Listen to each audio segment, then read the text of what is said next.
I'm very healthy. I'm 76 years old. I figure at my age, if you're healthy, you're doing something right. So I don't worry Amen about to it too that. much. Yeah. All right. Welcome back to another great episode of Dr. J Radio Live. Of course, I'm your host, Dr. J, broadcasting from a very cool night tonight in the city of the Walking Dead. This is the current term I'm going to use, especially since we are right around the corner of Halloween. Great, very special today with a dear friend of mine, someone that has really impacted my life growing up. Reading multiple of his books, actually seeing that mainstream movie with a dear friend who had never even known about this case. The first one was obviously Communion, that mainstream movie. And of course, multiple other books over the years, including Secret School is one of my favorite that I had read. And now we'll be asking Whitley about some of his other books, which he's written in the last few years. We've done a couple times talking about the Afterlife Revolution. I think that's a great book and a great talking point. And I did put that in the title. I think it's even better to start with first Supernatural, a new vision of, or not Supernatural, new vision, a new world, the follow-up to Communion. Now, what prompted you to write that about 30 years later, is it? Yeah. Well, what happened was this. I started Communion in 1987. The close encounter experience that sparked it happened in 1980, late at the last few days of 1985. I've floundered around over 1986 trying to figure out what in the world had happened to me.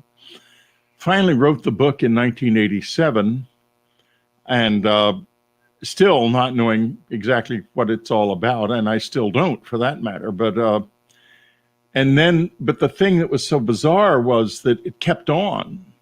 It didn't stop. It became a relationship. And there were two follow-on books, Transformation and then Breakthrough. And in those days, and it was just, I really began to live another kind of a life. And I was amazed that this whole world existed that I didn't even know. I had no inkling of any of it before the Communion experience. Then I went down to, during the Communion, there was 2 sessions after I wrote Communion, or while I was writing Communion, I should say, with a psychiatrist, a Dr. Donald Klein. Dr. Klein hypnotized me, and he was a forensic hypnotist. Mm-hmm. And he was a very good one. He had solved quite a few cases with his work in enabling people to remember the license plates of cars that had knocked them down and things like that. So it was provably effective. And we both expected, I was introduced to him by the abduction investigator, Bud Hopkins, and, who I considered a big laugh, actually. I thought it was ridiculous. I thought someone had committed a crime. I'd been assaulted because I had injuries, and I didn't think that it had anything to do with anything as idiotic as aliens. It's just stupid. But, and Dr. Klein privately agreed with me, and we chuckled about Bud Hopkins. I knew nothing about the alien thing except that Bud thought it was something. It turned out he was making an effort to not clue me in on anything. I didn't know anything about them, what they looked like, anything like that. I had read this one book that sort of sounded like what had happened to me, and Hopkins's name was mentioned in it, and that's why I contacted him. Anyway, these hypnosis sessions were very bizarre.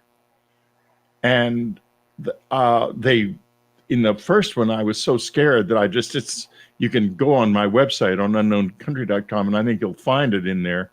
It's just me screaming, basically. And then the second one is I'm a little bit calmer. I had to be, because Dr. Klein said, look, we can't have that screaming in my office. Everybody in the building call the police. You don't realize it, but you're like dragged out by the cops. So anyway, during that session, and this was a man who was practiced in hypnotizing like people who had childhood experiences that were traumatic, not necessarily sex experiences, but just trauma. And he suddenly said, "How old are you?" And that was one of the most astonishing moments of my life, because my little boy voice from my Texas growing up, my boyhood, came out of my mouth and said, 12. And I was shocked. They hear it. It was like my childhood had come back to life inside me. And that started a whole nother path where I went back to Texas. I'd grown up there, and we used to go there fairly frequently. I went back, Annie and I went back, my wife, and we spent some time there. And I found the house I used to go to. There was this wonderful woman called Eileen Carter, who was the poet laureate of Texas, and a great friend of my family's, and just an extraordinary person in many, many respects. And among other things, when I was a little boy, she had the house, by the way, her house, the Carter house, is still in San Antonio, and the family has restored it to the way it was in her days of glory.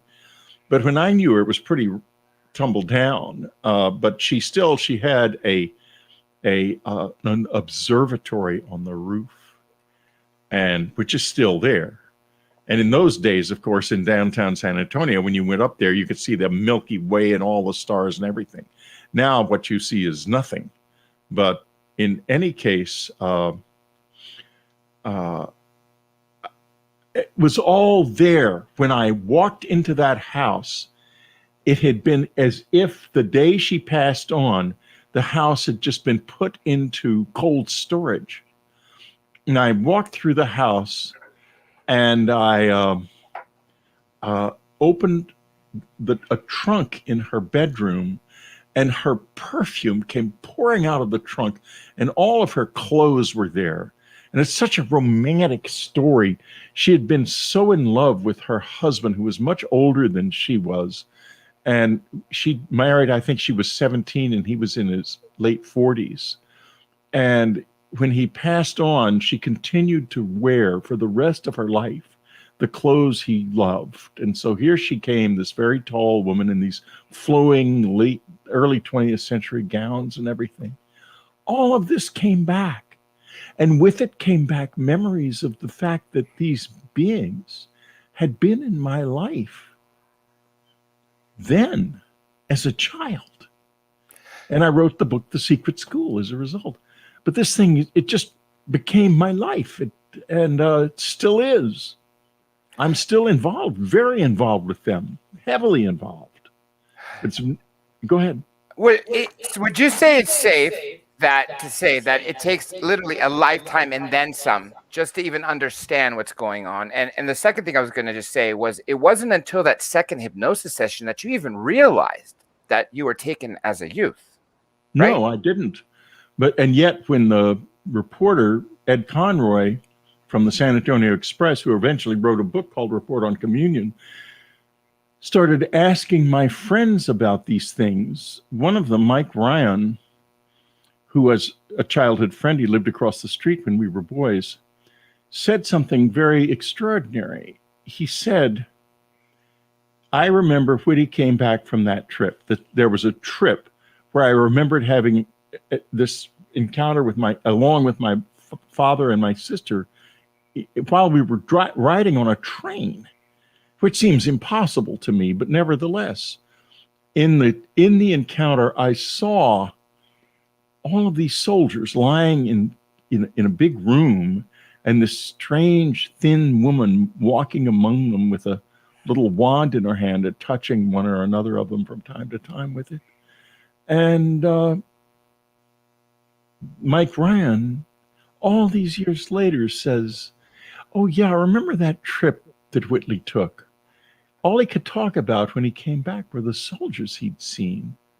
but he couldn't explain where they'd seen him, and they didn't go to any military base or anything, and it was really kind of strange.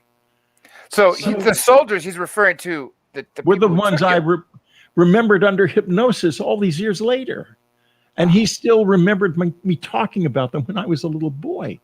So what in the world? There had to have been something going on there. It's just what a mystery it all is. We're a mystery, actually. We're a tremendous mystery. We don't know what in the world we are.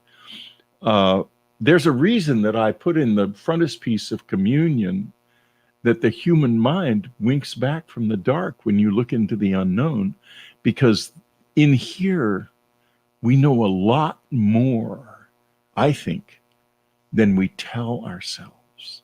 We live with kind of self-imposed blinders on because we're in here, we're doing our lives, and we don't necessarily want to know all of this stuff.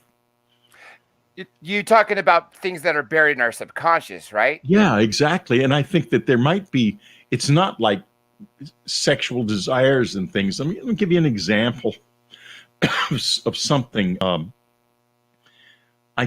pretty sure I mentioned this in one of my books, but I'm not absolutely certain.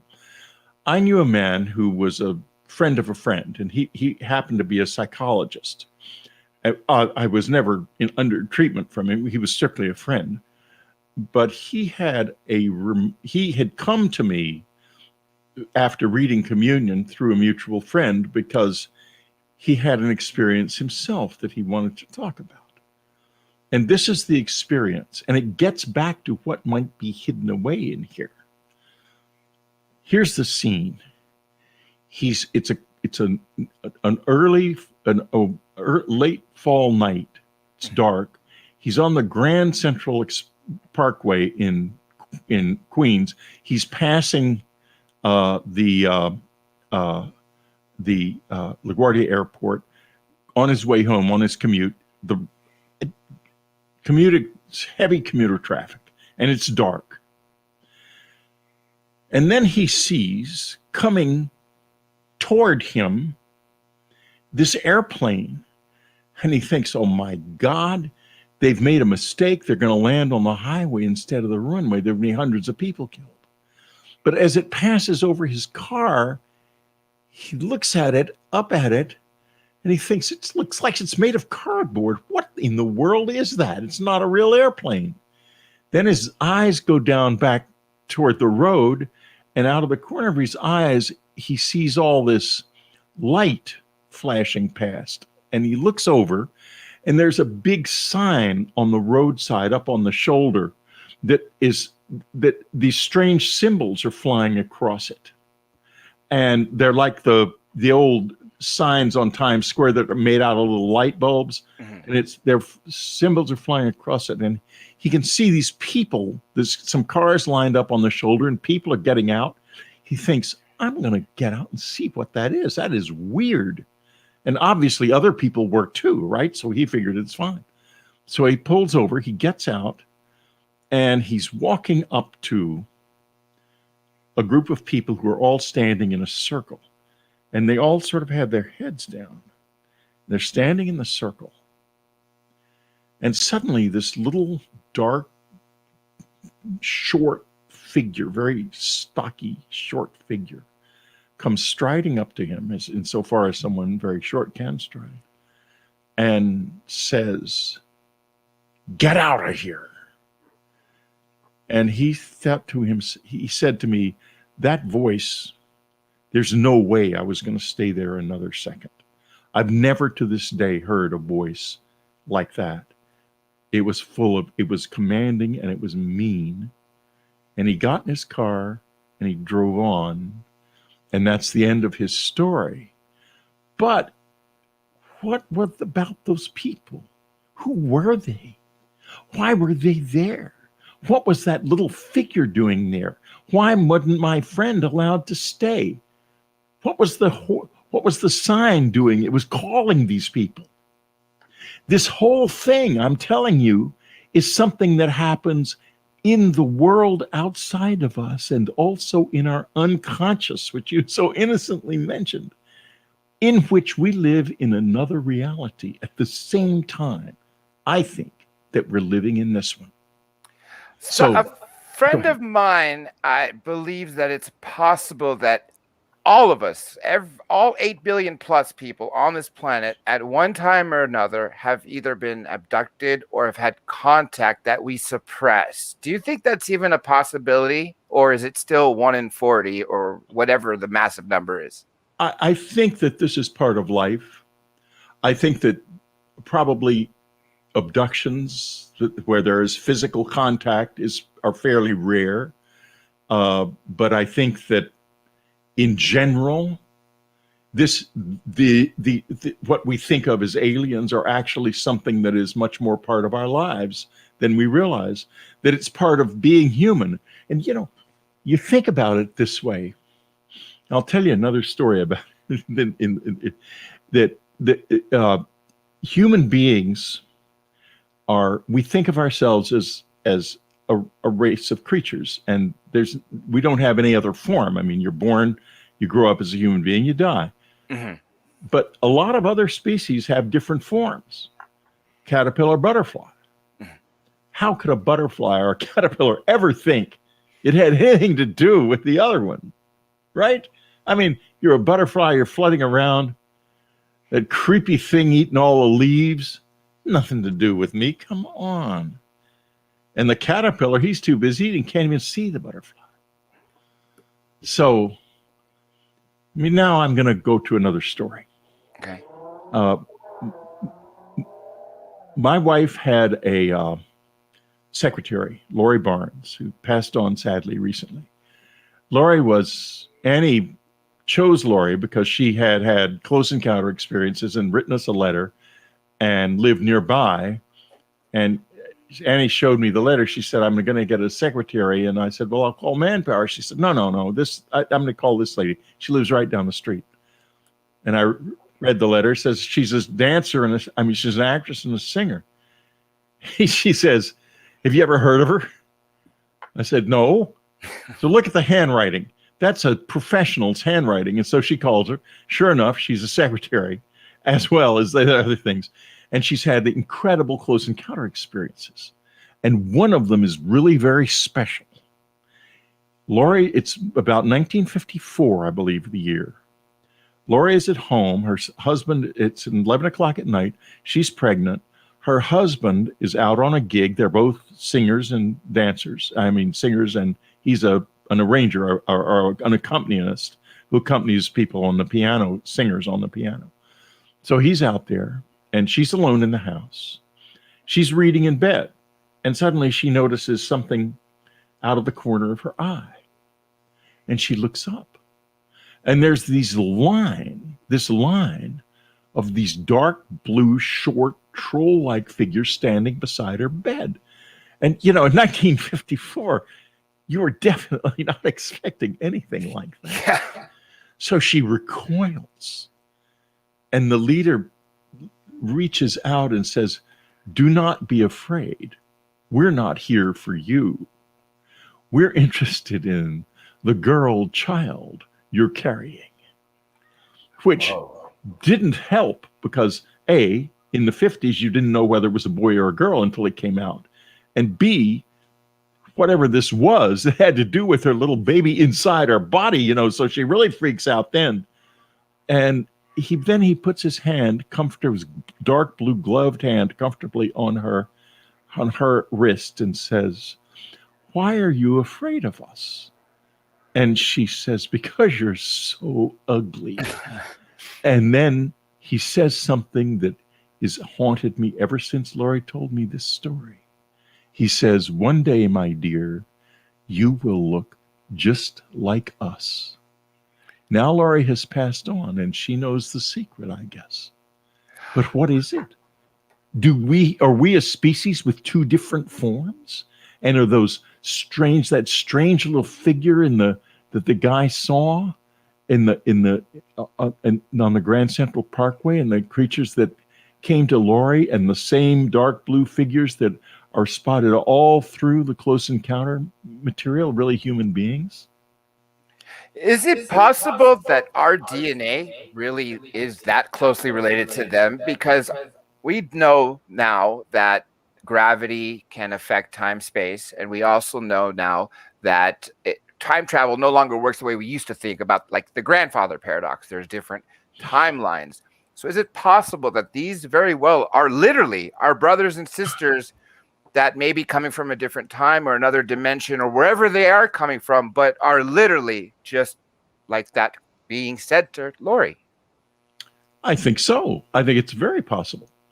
I think that the human species may be very different from what we think. And who's to know whether or not it's confined to this planet? Because after all, they may not be. It may be that part of our species lives in many places in different planets. And maybe they've told me years and years ago that this was a school. And maybe it's a school and we graduate from this school, and maybe they have a lot of schools scattered around the universe. And this is just one of them. Earth. I don't think we need to think big about this stuff. I think we need to think huge, and we need to open our minds and let our imaginations flow, because one of the wonderful things about this, we know something's going on now for sure, because the government has finally admitted that these UFOs and stuff are real, and that they don't know what they are, and they don't know how they work. So there's something going on. And there's a new book that just came out on Amazon a few days ago called Skinwalkers at the Pentagon, that was written by 3 people, one of whose name I can't pronounce. The other 2 I know, Colm Kelleher and George Knapp. George, of course, is the Sunday night host, Coast to Coast host. And this is the lead author developed a program in the intelligence community to study all of this psychic phenomena that's associated with UFOs and close encounters. So they're seriously interested in it. They think it's something real. It's not all nonsense in our heads. So we now know that the government thinks that the UFOs are something real, but they don't know what they are. And they have incredible abilities to move around. And we also know that they are very seriously interested in the abduction phenomenon and what has come after. So yeah, I'm glad you mentioned that. And I'm glad George Knapp and Colm Kelleher, who worked for NIDS, which is Robert Bigelow at the Skinwalker Ranch, and recognized the high strangeness of that location. So the fact that they're actually talking about this, and you said they're investigating this at the government level now? Yeah, the Defense Intelligence Agency was responsible for it, and the lead author is worked at the Defense Intelligence Agency, and they had to get the book cleared, in fact, before they could publish it. And it lists all of the different programs that he was involved with. So it's quite a revelatory book, and it means that this stuff was taken seriously, and as it should be, I think. But what is it? That's the part that fascinates me. And I don't think you can ask the question, what is it, without also asking the question, not so much who are they, but who are we? Who are we? And you know what? If we ask the question, I don't think we can get a proper answer. I don't even think anybody in any shadow government or elected official really has the answer of who are they, or even who we are, unless that's locked up in deep programs that I'm not aware of. But it just seems like they're just as curious about getting to the truth as we are. It's a fun life when you embrace this, as I have embraced the question. You know, my wife used to always say, my partner who is back there watching over us, she used to always say, the human species is too young to have beliefs. What we need are good questions. And that's where I am. That's my house. I live in the house of questions. The one belief I have is that we need to find the best questions. It's a very, very good, excellent saying. Now, let me make a segue, which actually ties in your wife, Anne, and a book that was written with you and her after she had passed. I know we've talked about this in the past, The Afterlife Revolution. what connection is there to the afterlife and the visitors? Well, the way I work is I tell stories. I'm not a theorist. Mm-hmm. So I'm going to tell you a story. This story happened this way. My agent called me back in the late 80s, I guess, right after, a while after Communion was published, and said, Whitley, there's someone desperately trying to get a hold of you. And this was before the internet or anything. And so this guy, whoever it was, had found my literary agent, which wasn't easy to do, and not in those days. And I figured, well, he said he needs to talk to you desperately. And I thought, well, maybe. And he said, I think, Whitley, you should call him. He's a very well put together man. He's a professional. He's with the Federal Aviation Administration. Of course, that did it. I thought, oh boy, maybe this is something good. So I called him. And he said, I have a story to tell you, and I want to know your response to it. And here is his story. He and his wife are sitting in the living room late at night, about 10:30 at night. Mm-hmm. Their old dog is asleep on the hearth in front of the fireplace. Their little 7-year-old boy is asleep upstairs. So suddenly the dog becomes extremely nervous and wakes up, which is incredibly unusual. It never happens. But they figure, well, he needs to go back outside. So the wife leashes him up and takes him outside. As she is leaving the house, a fireball crosses the sky and disappears beyond the trees. Wow. She comes back and says to her husband, I just saw a plane going in on fire. You're going to get a call in a few minutes, because he turns out he was an FAA inspector and would have been called to any crash site immediately. At the same moment, their 7-year-old comes running downstairs and says, Mommy, Daddy, Jimmy came in my bedroom with these little blue men, and he told me to tell you that he's all right. Whoa. He was the older brother, the teenage brother, who had died in an auto accident the week before. And the father said, Mr. Streiber, I want to know if we have any reason to believe what our son saw. And I said, well, you've come to the right place, because I think you do. I think these entities, whatever they are, I didn't know Lori. Oh, no, I guess I did know Lori's story at the time, are somehow connected with us. And the dead and the living are all involved together in some way. And I look upon them as intermediaries between the dead and the living. And I think that I don't think of them as aliens at all. So that's the presence of the dead in the close encounter experience is much bigger than that. That's just one of thousands of different stories of different types. And that literally answers the question. I mean, that's huge confirmation. And a few of the stories that you've said have literally linked in. Can you give us another example?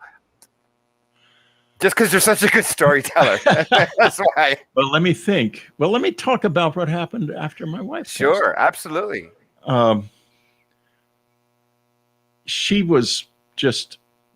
was devastated, as you may imagine. She had had an aneurysm burst in 2004, and I had been, by the grace of God, I diagnosed it correctly when she was on the floor of the bathroom, and I was able to get her to an emergency room in time, and they not only did they save her life, but after 6 weeks in the hospital, she was back to normal again.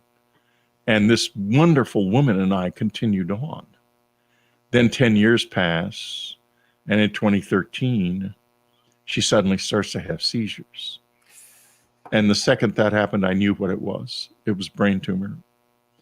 And I had been afraid that might happen because of all of the stress that her brain had been under with the stroke. And So we take her to the hospital. We go through this period of struggle of 2 years. And then at the end, she's had a bunch more strokes. Only one side of her body works. She's can't read or anything. And reading was her life. She loved to read. And one day she says, in July of 2015, she says, Whitty, I'm done. I'm going to leave now. It was the hardest moment I could ever imagine, because I was, I had everything. I had help. I had, keeping Annie going was my life. But I couldn't deny that. It was true. She had come to her fate. And people always ask me, in fact, I see a question, why didn't the aliens heal her? Yeah. They didn't heal her because she was living her fate. That's why. We have this illusion that the physical life is all important and it's the only thing we actually have. That's something new that's grown up in the Western world since we began to lose track of our souls and we went soul blind. Annie was not soul blind. The January before she passed away, she began to ask me to memorize a certain poem called Song of the Wandering Angus. And I wondered what it was about, but she just insisted, and I did memorize it. And then she passed on, and I was sitting in the living room, just devastated. The phone rang at 9:30 that night. She died at 7:15, and I thought, oh no, it's the last thing I want. You don't want to talk to anybody, obviously. Anybody. But my friends all knew they knew she was very ill, and no one knew she was dying, but they were, so I couldn't not answer the phone. So I answered the phone. It was her friend Belle Fuller, who was a sort of psychic woman. And Belle said, Whitley, the strangest thing just happened. I just heard Anne say clear as a bell in my head. Her voice said, call Whitley. And I had been sitting there thinking, Annie, if you still exist in any way, please give me some kind of a sign. And I get this call. And I think to myself, wow, what a strange coincidence. Over the next few days, it happened again and again with one friend after another. And none of them knew a secret I had, which was that Annie and I had made a pact back in the 90s when we had realized that the visitors and the dead were all connected, and there was such a thing as the soul, and there is an afterlife, that the first one of us to die would contact the other, if possible, through communicating first with friends and telling the friends to tell about the communication. However that worked, we didn't know. And lo and behold, she was doing it. She did it. And the next thing that happened was I engaged in communication with Anne because I knew she was still here, and it became incredibly intimate. And that's why I still wear both rings, because my attitude is that we're still married, but we're just down to one body. and two souls. And two souls sharing this body. Yeah, exactly. And she taught me so many wonderful things, and that became the book, The Afterlife Revolution. Because before Annie passed away, she was a brilliant person with a big heart. She was a really wonderful, wonderful person to be a friend with, and let alone the husband. That was the luckiest thing that ever happened to me. But afterwards, what she could communicate was just fabulous. It was flawless. Like enlightenment is what happens when there's nothing left of us but love. And you hear that, and the second you hear it, you realize it's true. And you think to yourself, all these people running around pretending to be enlightened and telling the world they're enlightened aren't enlightened. during her lifetime, Annie said, masters never call themselves masters. If someone calls themselves a master, that's not what they are. Amen. I'm with you on that, and with people who say they're enlightened. Yeah. Yeah. So I wrote the book Afterlife Revolution, literally with Anne working with me.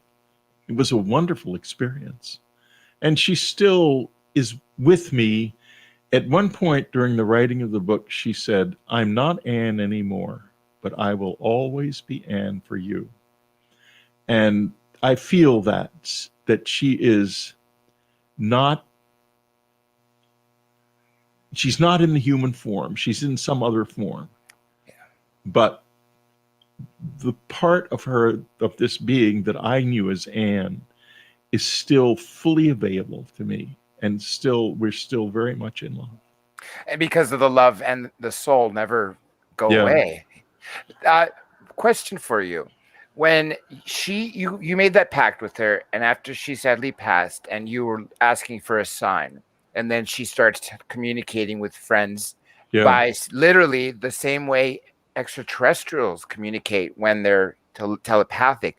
It sounds to me during her school on Earth, once she got to that next level, she was able to use the same technique to contact your friends. She's really powerful, and she still does it. I mean, if you go on my website on Unknown Country and go to Anne's diary, you'll find just a couple of months ago, she channeled a diary, and I'm a horrible channel. I'm terrible at it because, you know, I've got a big active brain and a big imagination, but every so often I kind of click into sync with Anne, and all of a sudden she's talking, and I will write it all down and put it on the site as an Anne's diary, which she kept when she was alive, and we've still kept together. And so anyway, this is the first one in a year, I think, but it's an example of that. You know, that there's this level of communication that's quite amazing. But I want to go back to the poem. Remember I said that she wanted me to memorize a certain poem. And now, about 3 months after she passed away, I was at a conference. And I have a lot of cameras in this house, as you may imagine. And no, the visitors have never shown up on them. But I do know that there are times when they are physically visible here. Why? Because the cameras turn themselves off. Yeah. Very, very common. That happens a lot with them, right? Well, I guess so. It's incredibly frustrating. But in any case, if they don't want to be seen, that's their business. I don't understand it. I do not see them even when the cameras are turned off. I've had in the past year, 2 years, maybe 5 seconds of physical conversation. So I don't want to give people the false impression that they're sort of sitting around chatting with me. That's not happening. Unfortunately, I wish it was. Anyway, I'm at this conference and the surveillance system sends me a text. And I'm thinking, oh dear, because, you know, the alarm system is on and everything. I look and it indicates movement in the living room. And I check the camera, and there's this moth, big white moth flying back and forth in front of the camera. And I thought, oh no, I've got moths. They'll eat my clothes. And I'm here in, believe I was in Arkansas somewhere. I can't do anything about it. I probably left my closet open and everything. So I get home, and one of the people at the conference says to me, that's no ordinary moth. And he says he's a psychic, and he's telling me this. And it keeps happening. I go to another conference, and I'm talking about Anne. And while I'm talking about Anne, the surveillance system goes off, and I look at it, and there's the white moth again, flying back and forth. How big would you say it was? Well, it depends. I've had it. It's come many, many times since then. And it's come not just to me, but to other people. In fact, when I was at the Esalen Institute at a conference, And my presentation was about the book, The Afterlife Revolution. And I talked about how the white moth had become Anne's kind of avatar. It showed up in the conference where we were and landed on the head of one of the people in the conference. And I took pictures of it. Everyone was applauding. It was such fun. And then it took off and flew toward the fireplace there was a big stone fireplace in an old house. And before all of our eyes, it's just gone, just like that. Beautiful thing to happen. So anyway, here's the poem. It's by William Butler Yeats. It's called The Song of Wandering Angus. I went out to the hazelwood because a fire was in my head, and cut and peeled a hazel wand, and hooked a berry to a thread. When white moths were on the wing, and the moth-like stars were flickering out, I dropped the berry in a stream and caught a little silver trout. When I'd laid it on the floor and went to blow the fire aflame, something rustled on the floor and somebody called me by my name. It had become a glimmering girl with apple blossom in her hair, who called me by my name and faded through the brightening air. Though I am old with wandering in hollow lands and hilly lands, I will find where she has gone, and kiss her lips and take her hands, and walk in long dappled grass, and walk in long dappled grass, and kiss her lips and take her hands, and touch the silver apples of the moon, the golden apples of the sun, till time and times are done. Now, I messed up the last few lines, I'm sorry to say, but I haven't recited the poem in a long time. So either way, it's incredibly beautiful. Well, it is, yeah. But anyway, here's the other thing. I realized that her favorite story, short story of mine, I've written a lot of short stories, is called The White Moths. And what it's about is about a woman who dies, and she's realizing that she's dead. And when she realizes that she's dead, the snowflakes around her that are falling around her dead body turn into white moths. And that's why Annie uses that as her avatar. Did she have you memorize the poem before she passed or after? Oh, no, before. In January of 2015, she started having me. Annie knew her life. She knew her fate. Annie was a conscious being. She was no ordinary person. I mean, let's face it, she handled and managed the writing of the books, the close encounter experience, the bringing of people up to the cabin, the collecting of all of the letters that we were sent, which are now, because of Anne and Laurie Barnes, in an archive at Rice University, there for scholars. All of that Annie did.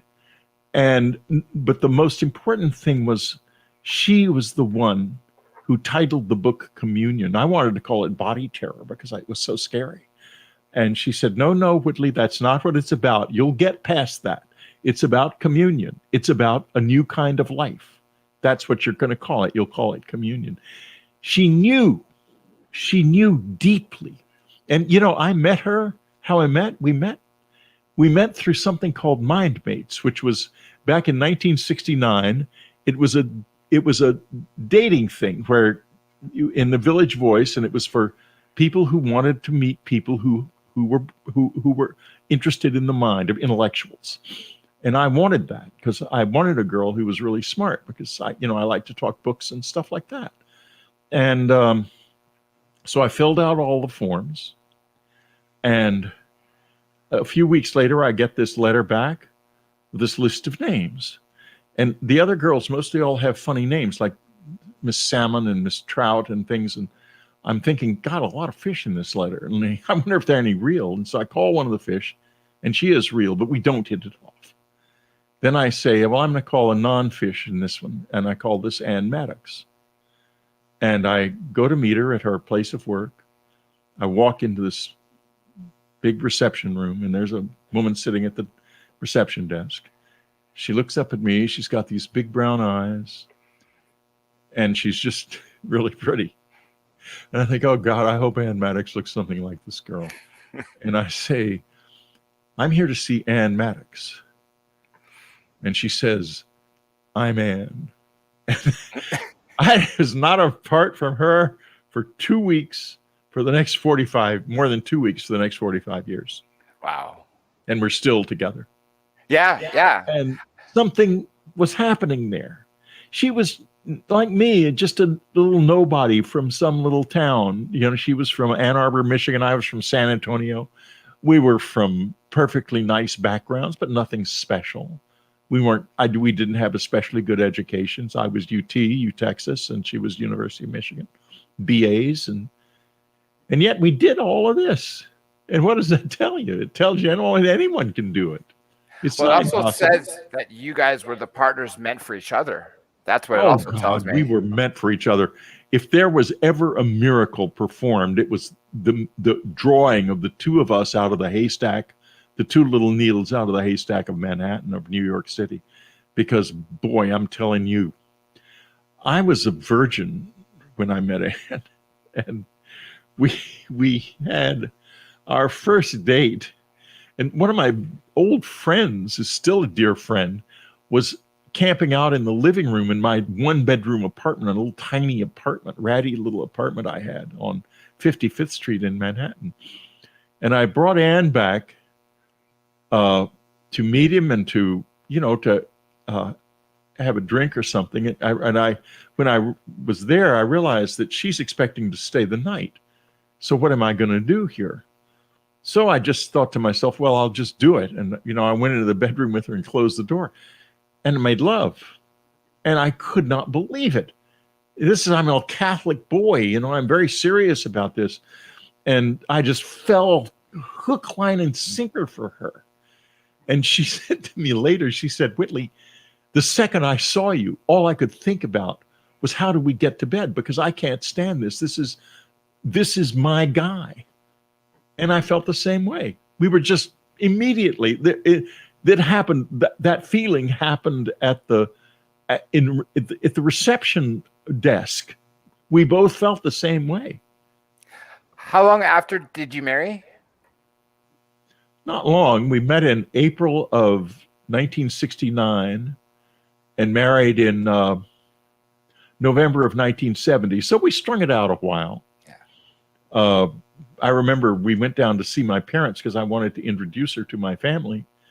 And my mother suspected that we were sleeping together because of the way we acted toward one another. And she said, Whitley, Ann is going to have to sleep in the guest room. You do understand that? I said, why, sure, Mother. She said, because I'm not fooled. Your dad can be fooled. You can tell him anything, he'll believe you. But I'm not fooled. I said, okay, no problem. So I slept in my bedroom with my little old dog who used to sleep when I was living at the house with her head on the pillow beside me. And Annie peeked in on us at night when we were both asleep. And she said ever after, she said, I realized then that I had a rival. The dog. Yeah. Let me ask you, I do promise you an hour, so I'll make this one real quick. The times you communicate with her, because you're still communicating every single night, right? Every night, yeah. We work together. Why is it 3:30 or around that time? Around 3. What happens at 3 a.m.? Because I've heard this from lots of people that is a very special time for it's brain a very activity. important time. Yeah. Well, it's called Brahma Muhurta time in one of the yogas. And it's a time when the mind is much more open.